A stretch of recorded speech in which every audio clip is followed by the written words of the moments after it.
নমস্কার, টিন্টু স্পাইস হাউসে আপনাদের সকলকে স্বাগত। সকলে কেমন আছেন? আশা করি সবাই ভালো আছেন।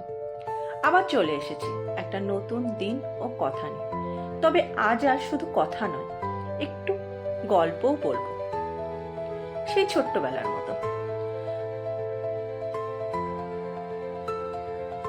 তোমরা জানো, শুধু হিন্দু ধর্মেই নয়, জৈন ধর্মেও অক্ষয় তৃতীয়া একটি খুব গুরুত্বপূর্ণ উৎসব।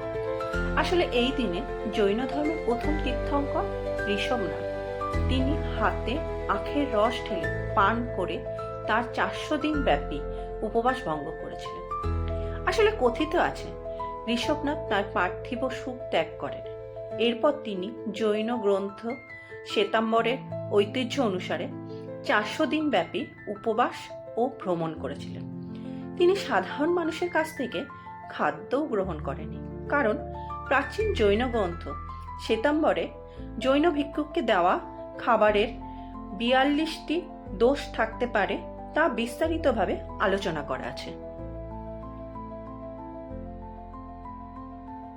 সেই জন্য একজন জৈন সন্ন্যাসী ওই 42টি দোষমুক্ত খাদ্য গ্রহণ করতে পারে, যার ফলস্বরূপ ঋষভনাথ কোনো সাধারণ অনুগামীদের দেওয়া খাদ্য গ্রহণ করতেন না, কারণ সেগুলো দোষমুক্ত ছিল না। এইভাবে যখন তিনি হস্তিনাপুরের দিকে যাচ্ছিলেন, সেই সময় সেখানকার রাজা শ্রেয়াস একটি স্বপ্ন দেখেছিলেন। তিনি দেখেছিলেন কলসি থেকে জল ছিটিয়ে পড়ে অন্ধকারময় মেরু পর্বত উজ্জ্বল হয়ে উঠেছে। আসলে রাজা শ্রেয়াংশ ছিলেন ঋষভনাথের পৌপৌত্র, রাজা সোমপ্রভার পুত্র ও বাহুবলীর পৌত্র। এই অক্ষয় তৃতীয়ার দিনেই যখন রাজা সমপ্রভ ও সুবুদ্ধু নামক এক বণিক যখন রাজা শ্রেয়াংশকে নিয়ে দেখা স্বপ্ন নিয়ে আলোচনা করছিলেন, ঠিক সেই সময় ঋষভনাথ হস্তিনাপুরে প্রবেশ করেছিলেন।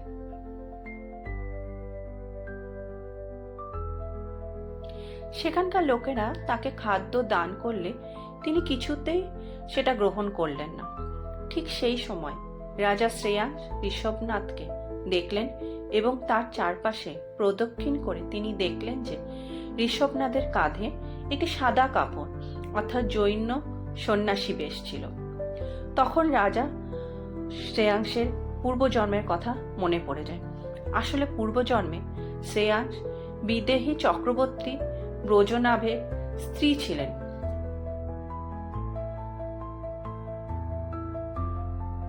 এই ব্রজনাভ ছিল ঋষভনাথের পূর্বজন্ম। রাজা শ্রেয়াংশ ব্রজনাভের পিতা তীর্থঙ্কর ব্রজসেনের কাছ থেকে 42টি দোষমুক্ত খাদ্য গ্রহণ করেছিলেন এবং দেখেছিলেন এই তীর্থঙ্কর ব্রজসেন ওই সাদা পোশাক পরিহিত ছিলেন। সেই জন্য শ্রেয়াংশ একজন জৈন ভিক্ষুকের খাদ্যদানের নিয়ম জানতেন। তাই সে আগে থেকে আখের রসপূর্ণ একটি কলস তৈরি করেছিলেন, কিন্তু সেটা ঋষভনাথের জন্য ছিল না, কারণ জৈন সন্ন্যাসী বা ভিক্ষুকরা সেই খাদ্য গ্রহণ করতে পারে যেটা তাদের জন্য বানানো হয় না। এরপর ঋষভনাথ 2 হাত জড়ো করে একটি পাত্র তৈরি করলেন এবং রাজা শ্রেয়াংশ সেই করজোড় পাত্রে কলসি থেকে আখের রস ঢেলে দেন এবং সেই রস খেয়ে ঋষভনাথ তার উপবাস ভঙ্গ করেছিলেন।